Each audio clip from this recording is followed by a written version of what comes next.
Umakyat na sa 20 ang bilang ng mga nasawi sa Cebu at kalapit lugar sa Visayas dahil sa 6.9 magnitude na lindol kagabi. Sa ulat ng Cebu Provincial Information Office, 9 sa matatanda at 4 na bata ang namatay sa Bogo City matapos na madaganan ng gumuhong bahay. Bogo City ang epicenter ng lindol. Sa bayan naman ng San Remigio, Cebu, 5 ang nasawi, kabilang ang isang 10 taong gulang na bata. Sa naturang bayan din ay 3 kasapi ng Philippine Coast Guard at isang bombero ang nasawi nang bumagsak ang bubungan ng gymnasium kung saan sila naglalaro ng basketball. Sinabi naman ni Cebu Governor Pamela Baricuatro na tumawag na sa kanya ang isang opisyal ng Malacanang para sa pagpapaabot ng tulong ng national government at posibleng pagbisita ni Pangulong Marcos.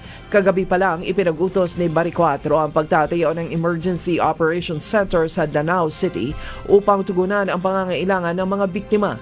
Ngayong araw, inaasahan ng Provincial Disaster Risk Reduction and Management Council ang mas malinaw na report mula sa municipal at barangay disaster agencies sa tindi ng pinsalang dulot ng lindol.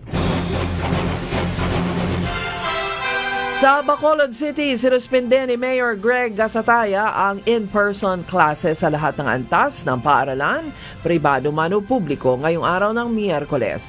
Ganito rin ang kautusan ng iba pang mga mayor sa Negros Occidental habang ginagawa ang assessment ng mga paaralan at mga pampublikong gusali. Sa Iloilo Province, sinuspinde rin ng provincial government ang pasok sa mga tanggapan ng pamahalaan at mga paaralan. Sa Iloilo City, sinuspinde ni Mayor Raisa Treñas ang klase sa lahat ng mga paaralan sa lungsod upang bigyan daan ang assessment at evaluation ng City Engineering Office at ng CDRRMO sa mga gusali, tulay at iba pang mga infrastruktura.